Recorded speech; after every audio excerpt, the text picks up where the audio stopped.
We're going to get started. All right. Is that us? Rico. That's it. Everybody's in. We'll let, as more people chime into the room, we'll admit them. Just please keep your mics muted for the time being. So everybody, thank you all for coming tonight. Cheers. Raise a glass. Get the rosé in that glass. All right. Cheers. Hold it up to your camera. Bring on the 2020 season of rosé. Even in quarantine, we're going to do this. And today's the open day of Connecticut.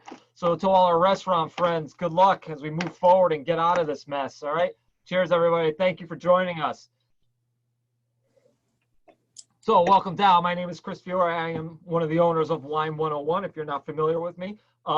Tonight, this is the first time we're doing this in this style, kind of like a round robin forum with 4 of our guest speakers. They're all our sales reps from different wine companies here in Connecticut. Let me introduce everybody. Rory here, Rory Germain from Worldwide Wines, Jennifer Golenthal from Slogan & Sons. Which one are you drinking? We'll get into that. Oh. So mute your mic, please. Oh, boy. So, Jonathan Norwich from Winebow. And on the anchor tonight, we got Lance from Skurnick Wines out of New York. So give them all a round of applause, would you please, for donating their time tonight. It's greatly appreciated. You can hear the claps. Nice golf clap, everybody. Good. Excellent. So tonight's order, we're going to start off with, if everybody can hear me, tonight we're going to start first off with the Planeta, which is from Sicily. All right. Then we're going to move on to the Campouget from France. After that, we're going to go to the Domaine Houchard from France as well. We're going to do a side-by-side comparison with the 2 French wine rosés. Then pulling up the rear is this one, very unique, from Greece. We just been calling it the Aki Aki, for lack of a better pronunciation. Just something different. It is the more weightier of the rosés tonight, but don't let color dictate anything to you. Really go into this, you know, try open-minded and just willing to try new things. Again, all rosé comes from red grapes. So this misconception that all rosé is sweet and it's just a, you know, a dyed white wine. No, all rosés are made from red grapes. We've made believers over the years for a bunch of our customers that were really opposed to drinking rosé. We made believers out of them. And that's the whole intention of these classes. Especially with tonight, getting such a wide spectrum rosé, especially from the people that bring them to us. That's the treat of tonight. Everybody here on the panel tonight, they bring these wines to us on a weekly basis. And it's fun for you all to be able to taste with them. It's an experience for us in store, but it's nice to share that with you all. So to start it off tonight, we're going to start with the Planeta Rosé. And that is Rory. So Rory, take it away. Hi everyone, my name is Rory from Worldwide Wines, and tonight we will be tasting the Planeta 2018 Rosé from Sicily. So for those of you who maybe have never done a professional wine tasting before, the first thing you want to do is actually look at it. And if you have a white background, anytime you taste a wine, you want to look at it first. If you have a piece of white paper or like a really clean sort of setting, you want to hold that at an angle and look at the color of that wine. Look at the meniscus where the liquid meets the glass. You're going to want to look at it first. And then you're going to smell it. A large percentage of the enjoyment, the nuance and enjoyment, you know, everything we get out of wine comes from the smell. It's just as much about smell as it is about taste. So you really want to get your nose in there. Someone once told me, you want to make a unibrow with the glass. Really get your nose in there, give it a nice swirl.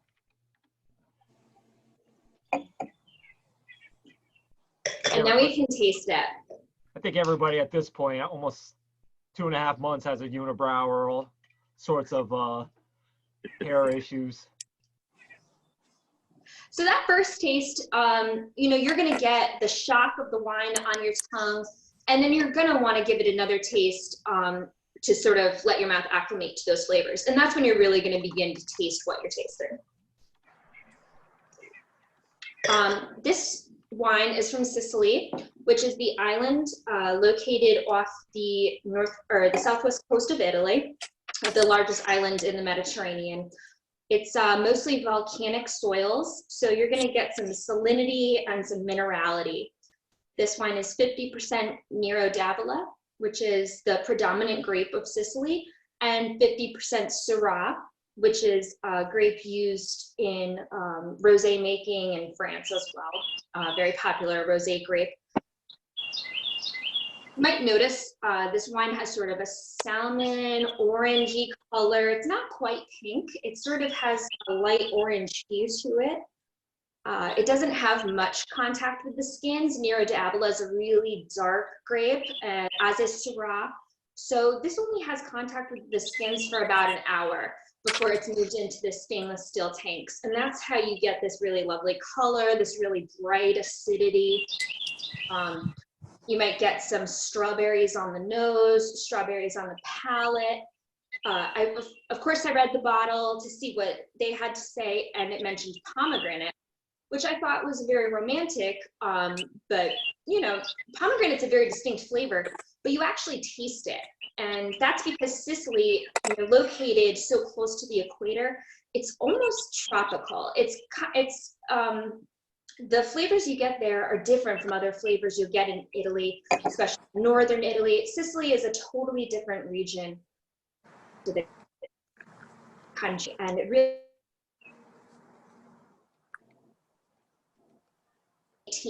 and I think that with time, this wine has really aged and developed some nuance in the aromas. You can taste that salinity, the minerality, great acidity, which makes it a perfect pairing for seafood, cheese. The acidity really cuts through the fat, so it can be paired with something heavy like a cheese or something light like a salad. It's really nice on its own because of how light and fresh it is. And I think it's a perfect wine for summer. Another note to point out, I don't think you mentioned yet, Rory. This is a 2018 rosé. So don't be bashful about a lot of 2018s. I'm really impressed how this is showing. Again, everything she mentioned, really great acidity to it, tremendous minerality on the nose, and just that crispness to it still got that vibrancy to it. Absolutely. This idea that rosé has to be from the most previous vintage isn't entirely true. Rosé is a living product like any wine, and it really can adapt and grow and age well if it's stored properly, if it's made with good structure, and especially a rosé made from hardy grapes like Nero d'Avola and Syrah. It can really withstand a little age, and I think this wine proves it. Yeah, honestly, when I saw the Syrah in there, I thought it was going to be a little bit darker. I didn't anticipate it being that faint. It's absolutely beautiful. I'm really enjoying this. What does everybody think in the chat room today? What do you think of this one? This is my quintessential rosé for summer. Getting into the summer season, this is thirst quenching. It's refreshing. Just sitting out there this weekend. You're, seafood again, salads, anything, goat cheese like that. Nice, great acidity to it. Works really well. Even with the charcuterie. I saw a comment saying nectarine. I think that's so perfect. That light stone fruit that manages to be light but rich at the same time. It's sort of acidic and it's bright, but it has some body. I think that's what we got here as well. Yeah, really beautiful wine. Excellent. What's everybody doing? What do you think? Yeah, this is really nice. Try it with the charcuterie. If you got the salami in front of you, if you have charcuterie in front of you. Absolutely. Some salty, fatty meats and cheese are longing to be sopped up by this wine for sure. Big time. Excellent. And what do you like most about this rosé that you picked this week, for this class rather? So my maternal grandfather was from Sicily. And Sicily, has long been considered this interesting part of Italy it's close to Africa. It's kind of separated from the rest of the country. So anytime I see a Sicilian wine, I'm drawn to it. And Sicily has really had a production boom in the past couple of years. and seeing a Nero d'Avola rosé, which is Nero d'Avola is the predominant grape there. Seeing a rosé version, it screams of a specific place, and it's very specific. And that was sort of what drew me to it, and I was very pleasantly surprised and very pleased with this wine. Yeah, I'm really surprised. I mean, not that any of you would sell me anything garbage, but I'm really enjoying this. This is great. So Rory, out of I'm gonna put all my salespeople on the spot just because all the restaurants are opening up today. What's your favorite restaurant out of your account? My favorite restaurant, that's also an account, or just my favorite restaurant in Connecticut? No, one that's your account, just to dine in. So I have a local, it's sort of a hole in the wall. It's like upscale bar, upscale tavern. It's called Tap and Vine. It's right down the street from me in Wallingford. They have trivia on Thursdays, or they did, and it was just a place to sort of gather and get comfort food and good beer, but they also had Chenin Blanc on the menu, so it was a great place for me, and we had trivia, and it was just so much fun. And they have a little patio, and they will be reopening on Friday. So I love all my accounts, but Tap and Vine, I'm very excited to see them open again. Right, that's all it has to be. It just has to make you feel comfortable when you're going in there. Any restaurant, any place, especially something right in your neighborhood. And I see a few people in the audience know Tap and Vine, probably hanging out there with you on the Tap trivia. and Vine is great. It's really like upscale comfort. It makes you feel comfortable. I don't know. It's just got such a wonderful vibe. So awesome. Get out there. Support Tap and Vine, y'all, if you're out in Wallingford area, Wally World. So next, thank you, Rory. Appreciate it. Cheers. Jen, you're up. All right. Hello, everyone. If you remember, Jen did our Lambrusco class way back when, beginning of all this. That feels Lambrusco so sales. long. What's that? That feels so long ago. It does. It feels like eons ago. Yeah. Yeah, it was right at the beginning of all this. Yeah, right. Well, I'm excited, like the Lambrusco class, to talk about another producer where this wine I picked because it's such a classic, beautiful, well-built rosé. It's good every single vintage. It's what I think of when I think of quintessential rosé. But as a winery, the more you look at Camp Auger, the more there is to just absolutely fall in love with. And I love to talk about wine in context, in historical context, regional context, and also in the context of families. And Camp Auger is just so fabulous. So what I'd like to do is kind of set a little bit of context for the wine, and then we'll talk about what we're tasting. So Camp Auger has this amazing story to how they were founded. There was this gentleman. He was a beer maker in Normandy with his family. They were third generation beer makers. He enlisted into World War II. He took a German bullet to the eye. It was within 0.2 millimeters of killing him. He survived, but 1940s doctors told him, you have to go south. You're gravely injured. You can't be anywhere with a lot of moisture or cold weather, so you have to go south. And he ended up in Costières de Nîmes, which is this really lovely, warm region in the southern Rhone. It's quite flat, it's quite dry. They have sun 362 days a year, which I think is really interesting as a wine producing region. And he found this estate that was quite dilapidated, Camp Auger, that had been a wine producing estate since 1640. But was kind of on its last leg. They were in bankruptcy, and him and his brother-in-law bought it. So kind of fast forward, they are now the third generation winemakers. The gentleman who makes the wine now, his name is Franklin Dahl, is awesome. Look up Franklin Dahl pictures in the flower crown. He is all about rosé. He's a big proponent of rosé is a fad now, but it really needs to stay as a permanent fixture in wine. The rosé isn't a section, it's a category, and we really need to treat it that way, which is a fabulous way to look at it. He makes red wines and white wines, but rosés are his baby, and I think that's really cool. He was a lawyer in Paris for a while, and then being born on the Camp Auger estate, he decided he couldn't escape it. That's what he's meant to do. And if you ever read about him, he says his favorite part about producing wine is the choices he gets to make every single day. Which cuttings, which plot, when are we harvesting? He really does it all off of feeling and kind of consulting with the rest of the family, and he lives and breathes the estate. And I love that, and I think that really injects itself into great wine typically. So we are tasting the Campouget Tradition. It is the 2019. So this is the newest, freshest wine from them. The thing I like about Southern Rhone varietals is they're powerhouse varietals. You don't necessarily have to wait for the wine to develop character. In this wine, we're working with 70% Syrah and 30% Grenache. And anytime you bring those two grapes to the table, you're going to get smokiness, meatiness, fruit, of course, white pepper, complexity. They're just kind of ready to go, which I think is really fun, and what also makes me feel like this is such a quintessential rosé.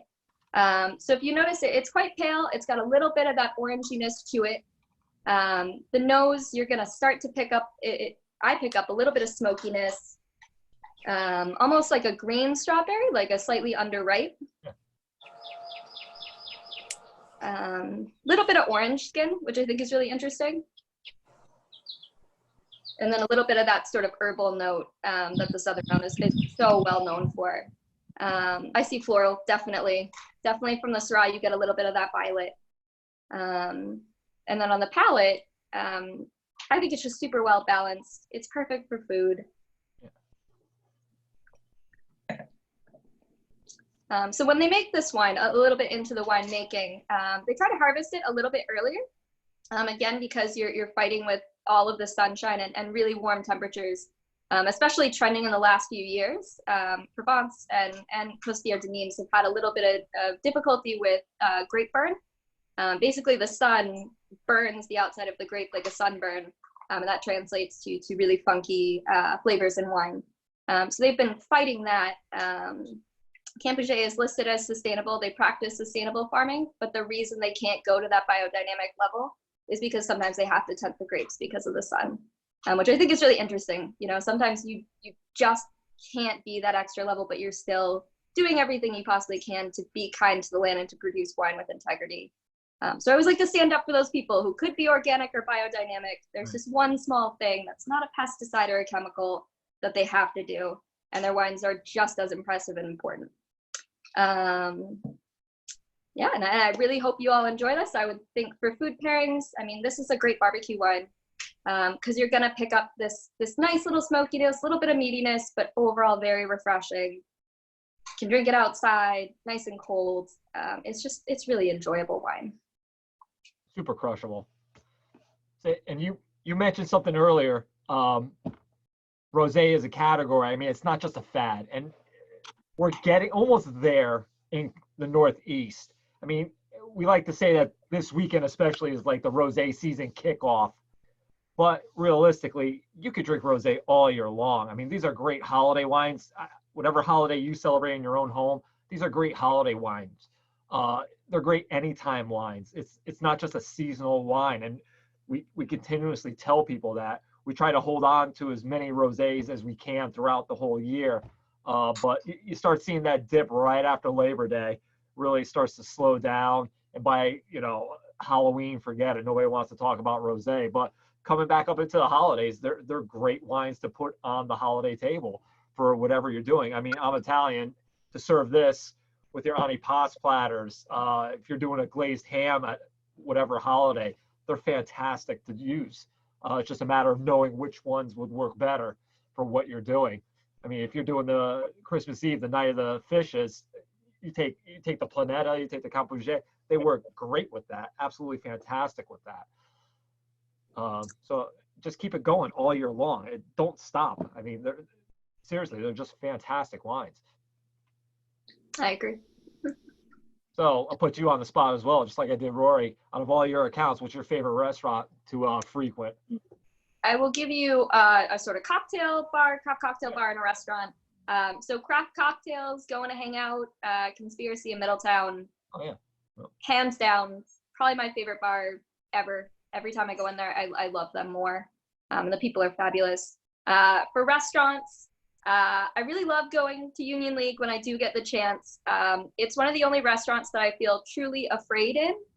but also very excited by. The level that they're executing there and have been for so long is staggering. And I think really cool that that still exists in New Haven and is something to be celebrated. Yeah, I've heard that from a few people. I've never been there myself, but I can remember calling there one time because we had a customer years ago looking for a rosé he sold. And I called him up and I said, well, which distributor do you get it from? And he's like, well, if I tell you, I won't have any more. I'm like, well played, you're right. And That's how he backed off, so I know exactly what you're saying. Just hearing that voice over the phone. So yeah, he's intimidating, a little bit intimidating. But how many people have been? What's that? A wonderful place, very cool. You feel like you're kind of stepping back in time. Yeah, absolutely. Great. What does everybody think of the Capouget? Yeah, good, excellent, good. Somebody saying conspiracy got a shout out on Netflix. BoJack. Oh, BoJack Horseman. Yeah, they were all about that. I talked to the owner. She said, I don't know what that is, but I'm super excited about it. Yeah, right. Absolutely.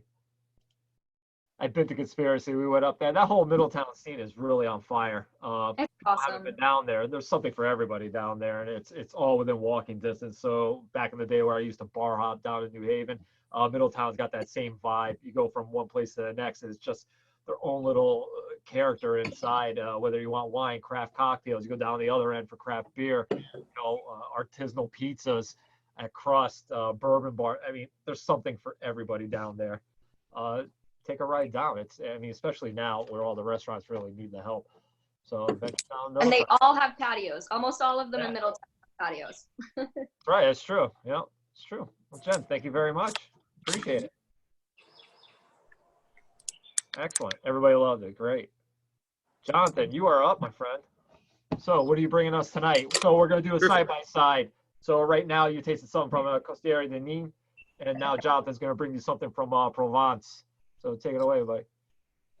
Yeah, so this is Domaine Huchard, and they were founded in 1850. So I'm going to start from there and bring us to the 2019 vintage. The first thing you might notice on the packaging is on the neck, it says Famille Quillot, and Famille Quillot is the current proprietors, and they are a direct descendant of the Huchard family. So another thing to notice on the label, the back label, is the importer. So this is a wine that's technically imported by my company, but it comes from the David Milligan selection portfolio. And David Milligan is, he's a middleman. He's a wine merchant as well, almost like Kermit Lynch. Always pay attention to your importers. Keep track of the ones you like because it helps you when you're shopping in the wine store. So 1850, Domaine Huchard was founded by Aurélien. He was a proprietor, a negotiant. His family settled after his father retired from the military. Aurélien studied in France. He happened to study with Cézanne. I don't know if you're familiar with that painter. They were very close friends, Cézanne and Aurélien. So Aurelien's family settled in Aix-en-Provence, which is it's sort of on the western side. It's not exactly as far west in Provence as you can go.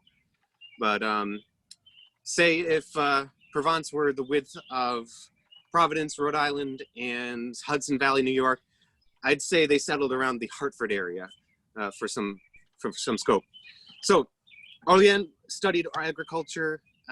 He rebuilt, when he found some property, he bought a property.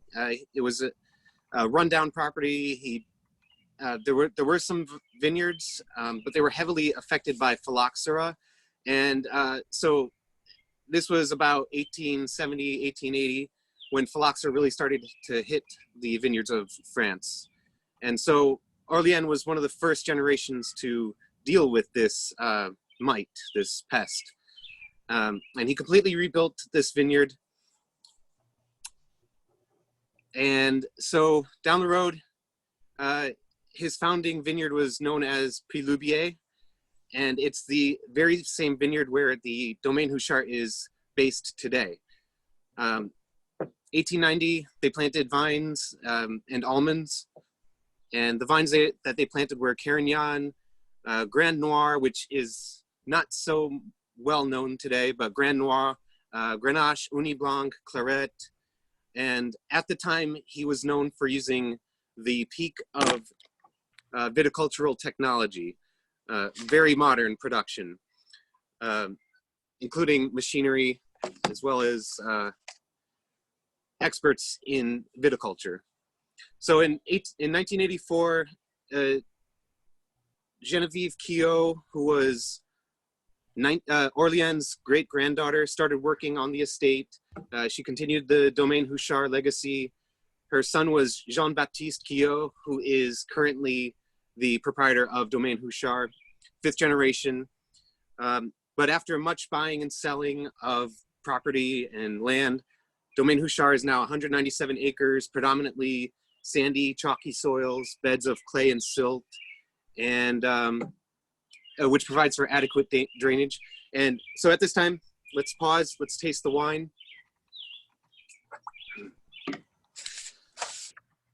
So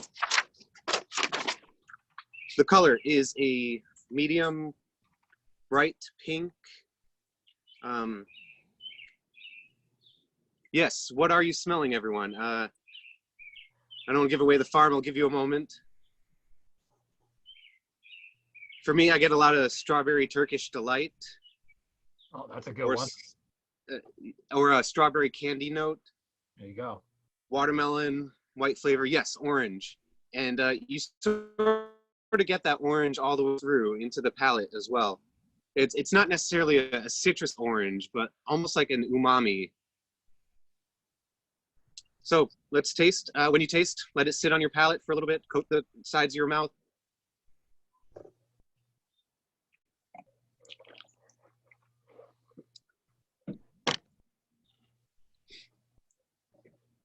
Yeah. So bit of melon there. I still get the strawberry. I get that orange rind, but a big backdrop of strawberry watermelon. Definitely some cantaloupe.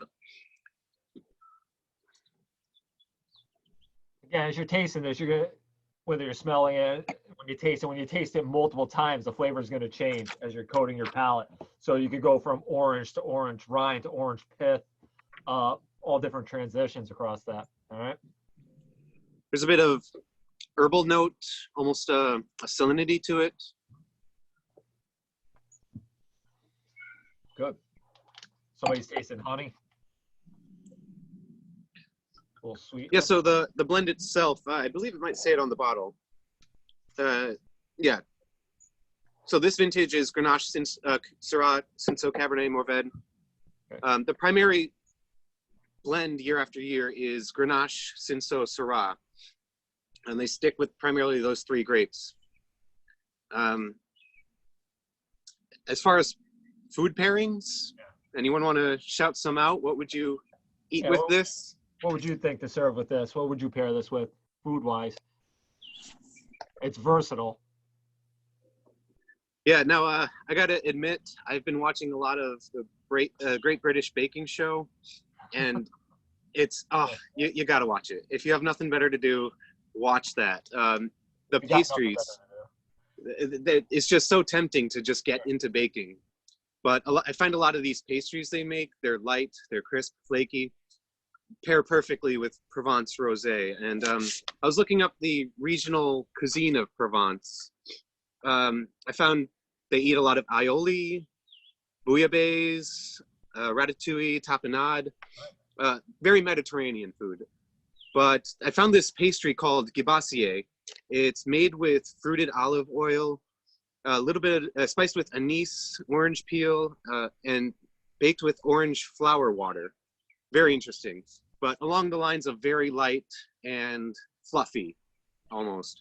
On a lot of rosés, I find you get some of that pastry sweetness, like a sweetened flower on the nose.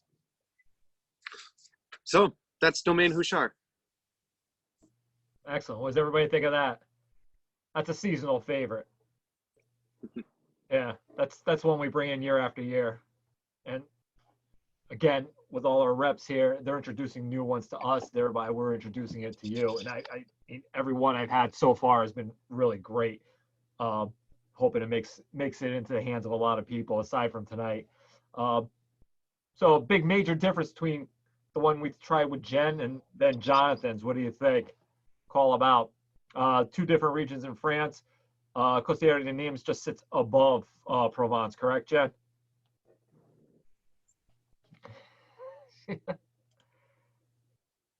Yeah, you're muted.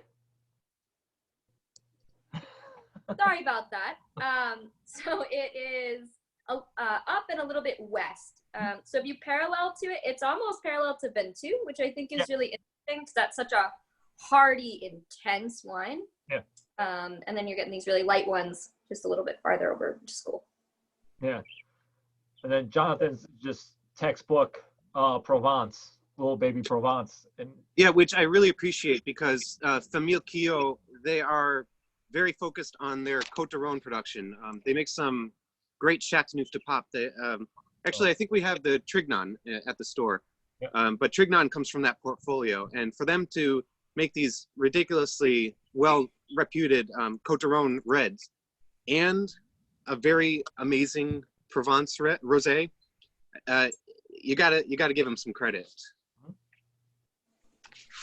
Jonathan brought up a good point when he started off. When you look on the back of your bottle, pick up any of one of your bottles, imported by, see who that is. I'm holding up the Planeta, so the Taube family selections. If you're enjoying this rosé, look for, you can even go on their website, look to see what else they import here. You may like other things in their palette. Really seek them out. And Jonathan mentioned Kermit Lynch. A lot of people know who Kermit Lynch is. A lot of the people on the panel right now, they know who he is. He's one of the more famous, like kind of like a rock star importer. Him, Eric Solomon, Ordonez, Terry Thies from Skurnik. We look for those things, and when they bring them in, that's, you know, if they know what we like, they'll lead off. Oh, this is another one from Lynch. This is another one from Ordonez. You know, and it's like, you know, kind of triggers a reaction with us as buyers. Say, oh, another new one, great. So pay attention to that. If you really like a wine from Europe or anywhere, see who brings that in. See what company it is. See what importer it is, and see what else is in their portfolio that you could dive into. You might like other things from them. So Jonathan, let's put you on the spot. Of all your restaurant accounts, which one's your favorite to eat at? Well, Rory took my answer, so definitely check out Tap and Vine. But I could also plug Basta in New Haven. They're one of my only restaurants that I have completely built their wine list, so I'm very proud of it. Check out the wines there. Check out the food. Phenomenal, but not as well known when it comes to Italian restaurants in New Haven. So go check out Basta. Yeah, that's true. They kind of fly under the radar, but you know, I done wine. It's like a cult. Years ago. I would consider them a cult classic for New Haven. Yep. They really are. Yeah. Yeah, somebody knows them. Yeah, Basta. Yeah, you get a lot of comments about Basta. Yeah. I think on Chapel Street, if I remember correctly. Correct. Yeah. Yeah. Right past the corner there. Yep. Mm-hmm. Excellent. You know, it's kind of hard. I mean, again, from an Italian family, to go out for more Italian food is like overkill. But the last time I did a dinner at Basta was years ago. I can remember the food was excellent. We had a winemaker come in from Tuscany. We had the whole place packed, and this is when her husband was alive, and they did a great job. They just did a great job. Yeah. And Scapo. Sorry, I gotta throw out Scapo. Yeah, they've been great to me. So. Yeah. Great. Jonathan, thank you very much. Sure, appreciate it. All right, next up, our anchor for tonight, Lance got something real special for us. I skipped ahead. I just poured this in my glass. We got some people here that like to do some smoking. I mean, smoking food, not the other kind, and some barbecuing. I mean, I think this is going to be great barbecue wine when we get into that season. I'm loving this thing right now. So Lance comes from Skurnik Wines, and they're again, look on the bottle, Skurnik Wine Imports. See what's in their portfolio and what you like from them. So take it away, Lance.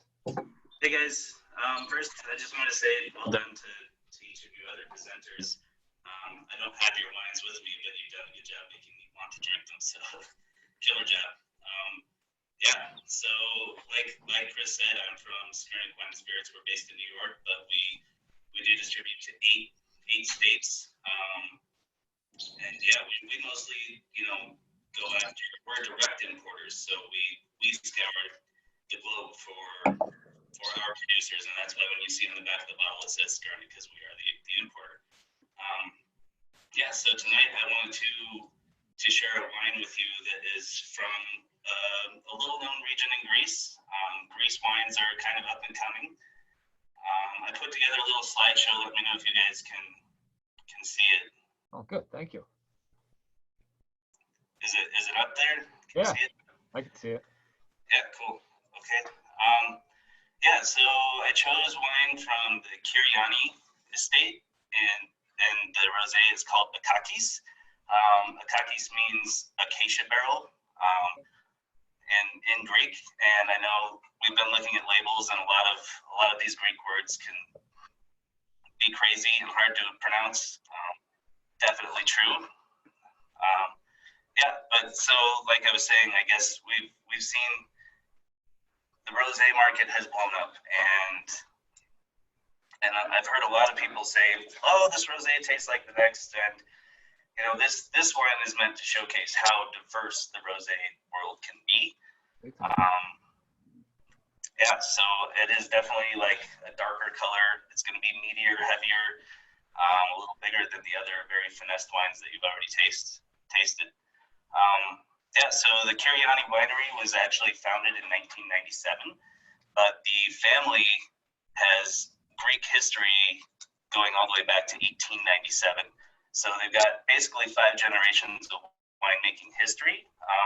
And also the founder, Yannis Vitaras, he is also well recognized and famous, and his grandfather and his grandfather's grandfather were famous for being sort of the first distributors of wine in Greece. So they go back a long ways, and since they've bought the Kiriani estate, they've become sort of like the ace in the hole for Greek wine. They're very well recognized, and they get really great ratings. Yeah, so on the right you see the founder, Yannis Vitaras, and to the left in the middle is him when he was a kid, and that's his great grandpa there. So a ton of history there, and Greek wine in general has loads of history. So you're kind of wondering, where in Greece are we? If you can see that we're all the way up in the northern part of Greece, so we know Crete, we know the Grecian Islands, central Greece, and Athens, but we're way up here in the north, and we're about 25 to 50 kilometers south of the Albanian border. Up here it is a lot more lush and green than sort of the dry parts of Greece. And yeah, so this is the vineyard that the rosé you're drinking is from. As you can see, there's snowy bits in the winter, and then it gets super hot in the summer. So you see a big shift. I know Greece is known for being kind of a hot and dry place, but even in the winter up here, you're pretty high elevation, so around 2,000 feet. This vineyard is known for having super sandy soils, so really good drainage, because they do see a fair amount of moisture here, unlike the southern part of Greece. And also these vines are between 30 and 40 years old, so pretty well established. Another interesting thing is this particular vineyard is in a sub-appellation that they only are allowed to make rosé wine from it, so they can't make a red wine from these grapes, which is interesting. It's the only appellation like that in Greece. So it is also mandated that they can only grow this particular variety. This is another one that's kind of hard to pronounce. Gina Mavro is how you say that. And that means acid and black, which means the grapes are very dark in color, and known for having very high acidity or being very sour, which makes them an excellent candidate for rosé, because rosé wines need to have a nice acidic backbone to help along with that freshness.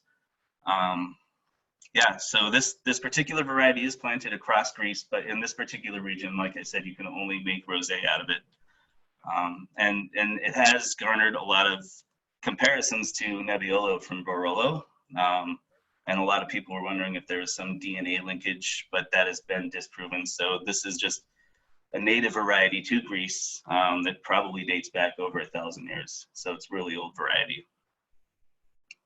And so, yeah, as you guys get into the wine, obviously we were learning that we should look at the color first off. And the first thing you see, of course, is that striking deep ruby color.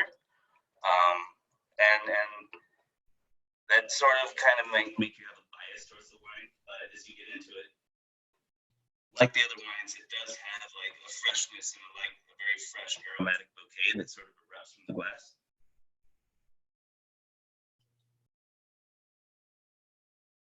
Oh, yeah. You guys tell me sort of some of the notes that you're getting? Like definitely some candied cherries, a little bit of strawberries, a little bit of herbal note.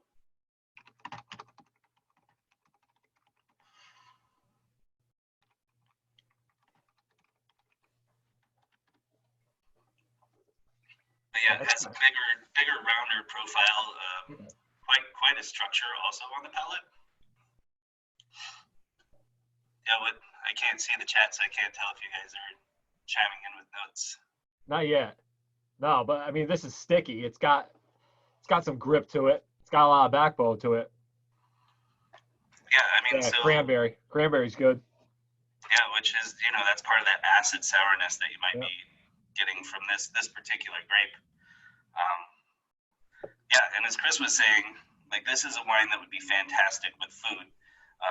And grilled foods like grilled chicken would be awesome. And I also, I think it would go great with some Mediterranean fare, salmon, tuna, things like that. But this is definitely a rosé that I want on the table with food.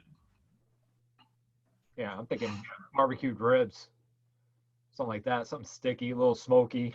Pair that up, the fruit with this, with something tangy, something a little spicy. I think there's enough fruit. It's not over the top, but I think there's enough fruit that could tame down something wicked spicy.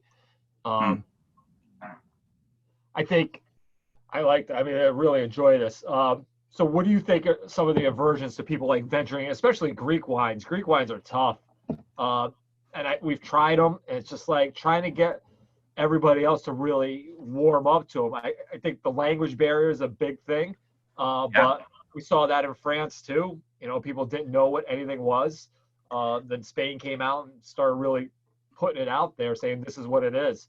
And now we're starting to see France come through. I mean, over the years, not now, but people really understanding it. What's it going to take for Greek wines for people to really embrace? I mean, Mavro. As soon as I saw that, I'm thinking Xenomorph from Aliens. Just so I'm looking at the label. But I mean, it's a tough language to learn and to read, especially. Yeah, no, and that can be an intimidating factor for sure. The wines haven't always classically been exported across to other countries as much as French and Spanish and Italian wines, so they haven't always been in front of people. Another barrier actually is sort of, Greek wine making has been more focused in the past. Not all of them, but a good amount has been made for bulk wine making, and so it's just table wine, not meant to be as serious. And now, in the last few decades, I feel like the Greek producers are taking it a lot more serious, and they're getting a lot more attention. And with that being said, that means there's a lot of value in Greek wines. You can, if you're studious and you're discerning, you can get some really great wines for great prices. Yeah, no, absolutely. I mean, years ago, you can think back, and some people may remember Mavro Dauphine, the sweet red wine, or Retsina. Then you start getting into places like Barcelona that put Greek wines on their menu to just pair with the tapas and everything, and to have an Assertico. It's fantastic, really get into them. Somebody's saying a lot of minerality, earthiness to it. Yeah, see, but again, fun wines, and they go are ahead. fun. Yeah, Excellent. Yeah, so get past that language. Just ask people questions. If you're at a restaurant, or even in our shop or any shop, wherever you are, just ask questions. What is this? It intrigues me. I mean, I'm looking at this name on the label. I can't even pronounce it, but what is this? And, describe it to me. When Lance came to us and said, I really want to show people this. It's kind of wacky, but it's really good. I mean, we like that stuff. And even over the years, to show somebody something as simple as chocolat from the Basta region of Spain, people are like, what the hell is that? It's beautiful wine, it really is. It's just getting past that whole thing. You don't know what it is. You can't really pronounce it. You're not familiar with that region or what the grape is. But ask questions. Really let us understand what you're looking for, what you want out of this wine, what kind of flavors you're looking to experience out of this, what you're pairing it with. Helps us dial it down, especially as something as detailed as this wine. Wow, this is really good. I'm glad you picked this one. This is really interesting. So let's put you on the spot. So Lance came back from a little adventure out to Oregon, where he was making wine out there, and he came back to Connecticut to team up with Skurnik. So as you got back out to the market, what's one of your favorite places to go? What's one of your accounts? Yeah, I think I got to shout out one of the new kids on the block, Tavern on State. I live right by them. Shane and Emily are super cool. They've got some fun stuff. I think they've seen some critical acclaim, and they're young. They're super excited to be part of New Haven. And another thing, I got to plug Emily a little bit. She is on Chopped, I think, on the 26th. So she'll be competing on a TV show. So you guys can actually see a Connecticut chef compete against others here pretty soon. But yeah, got to give Tavern on State a shout out. Big shout out. Yeah. Yeah. Really up and coming. They made a big name for themselves. Just open just under a year, right? Yeah, I think this month would probably be 1 year. Right. So yeah, tough to go through this whole thing while you're still kind of finding your legs, but yeah, they're great. They're still carving a niche out for themselves. It's not even a niche. They're really making a name for themselves, especially with their cocktail menu with Sean there. May I chime in and also just agree that Tavern on State, everybody really should check it out. What a cool spot. I think all the reps here, that's their account. Am I correct? Yeah, Jen has it. Lance, Rory, I think Jonathan's in there too, or trying to get in there. Yeah, if you haven't been there, it's really a good place just to sit down, have a great cocktail, even the wine. Yeah, State Street's hot. Yeah. Everything you put there, you forgot one place. You forgot August. You gotta love August. I was just gonna say. Talk about intimidation, but again, super cool people. You never have to feel intimidated when you go in there. I mean, talk about, looking at this Greek label or any of the labels our guests presented today, where you're unsure of what it is. Go read a wine list at August, see everything he's bringing in, and yeah, intimidated, yeah, you can be, but everybody there that works there, the owners, everybody, it makes you feel really at home.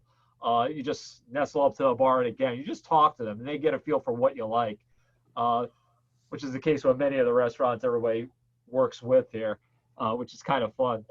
Wow, this is really good. Thank you. Thanks for bringing this, Lance. This is good. Yeah, right? Thanks for being open-minded, everybody. I hope you liked it. No. See, just what he said, be open-minded about what you want to drink, and even though people kind of stay in one spot with what they drink. We always talk about that Kendall Jackson Chardonnay drinker. Let's take you out of that. Yes, that could still be your favorite. We're never going to replace that, but let's introduce you to something else, and you really may, have a change of heart. It just expands your palate, shocks your palate, and you start to expand and really experience different flavors.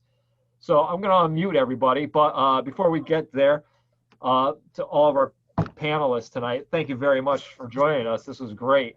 I'm going to unmute everybody, and it's just going to get super loud. So if you have any questions, type them into the chat room before I unmute you, because it does get really loud. But if somebody is speaking, please give them the floor. Let them say what's on their mind. So everybody, give everybody a round of applause. Nicely done. Thank you. All different. Call out all. Yay! Great job. Well, Ray in New Haven has a fantastic wine list. Very thoughtful. He got right. A few people here mentioned Olia. Yes. You eat pork. You have to go there when Chef Romero makes the suckling pork. Let's look at all One of the best things I've ever had. Fantastic. True. Yeah. Wine list. What is it? So before everybody has to go, because our sales people have to get back on road tomorrow. Is everybody out on the road yet or no? No. Yes, no, everybody's, yeah. Still working. Yeah. But any questions before they leave tonight? Anybody have any questions? Anything about any of the rosés that you tried?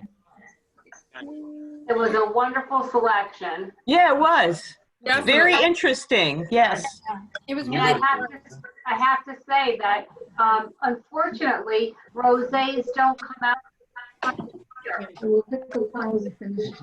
because you can't find selection. What? Faded in and out. That wasn't me. Each one was better than the last. Oh, Not true. I disagree. First one was best. Back off and say I disagree. I know, right? Something out there for everybody. Even if you didn't like something. Appreciated this one. Very interesting. Yeah. Michael, did you like that? Small poopies. My tired, she's still awake. I don't know why. It picks up any noise. Person nice, yeah. All right, so everything was top notch, but we don't get Greek wine often. Yeah. Lance, if we were to get a couple more from Chris, doesn't have to be rosé. If you were to pick two others that Chris would have in his store, what would they be? That he does have in his store, or that he can bring to his store. I'll bug him for special orders. Well played. Yeah. Well played. Yeah, I mean, so we actually have a couple rosés from Greece in our portfolio. So there's one from the Zoe Winery that's awesome. It's also super dark in color. And then we have a couple wines from Crete that are fantastic. That yeah, I would, I'll drop Chris a list of a few that I would recommend, and get in touch with him, and he'll show you what I showed you or showed him. And yeah. We're a fan of Greek wines because they're so hard, they're more. She knows that. But yeah, I mean, not just rosé, anything. There's just something about the minerality and all that stuff. For sure. Send him some tips. I'll make sure to send him an email telling him where to go. Chris, I think we need a Greek wine tasting. I mean, I've lived in this story for 10 years, and it's but Greek people have also visited Greece. Next virtual wine. That's a good idea. Yeah, I would love We went to Greece on our. We went to Greece on our honeymoon, so we're into Greek wines. Yeah, I would get behind it. Once we get right into the summer season, we'll break it out. Figure something out. We got a question on the floor in the chat room. No, fuck them not. I haven't seen anything from Croatia. Is that you? How come not? Rory does. Yeah, that's for me. I don't think we have any wines from Croatia, but Croatia is going to be one of the next big wine regions that come out on the coast, for sure. The Greek wine, GRK, was amazing. Every wine I had there was amazing. To get to ship it here was. I'm not wealthy, so I couldn't do it. But I keep asking because I think it's a great market, and I enjoyed everything I had there. The little wine bars. So I hope one day, because I'm hoarding my bottles that I do have. So. You okay, man? Jonathan, what kind of bird do you have? Smells like a hawk. Jonathan. Oh my God, the crows! It's pretty wild out here. Good. So, everybody, give our panelists a round of applause tonight. Any restaurant that they mentioned, please, if you can get reservations, go there, try them out, support them. That's what I said. Exactly. But as with all of our sales reps, I try to support those restaurants that they work with. I get out there, especially if I know they have something on the wine list. I try to get out there and do as much as I can with them. Thank you, Rory, Jen, Jonathan, Lance. Thank you so much for coming here tonight. Thank you. Thank you. Thank you, Chris, for hosting. People out there. Thank you. Hey, happy Memorial Day. Cheers. Happy Thank Memorial Day you. weekend. Thank you all. I'm gonna sign off. Fun. I hope you enjoyed it. This was great. Yeah, we got more coming. We have a Thank you, Chris. this week. Thanks, Chris. Good. Thanks, 101. All right. Good. Love you. Thank you, Matt. Everybody sign Thank you, off. Matt. And Melissa. Right there. You could do that one. Type in open and to bring up I know. I hang out last. I'm the last one to leave every time. Oh my God. Yeah,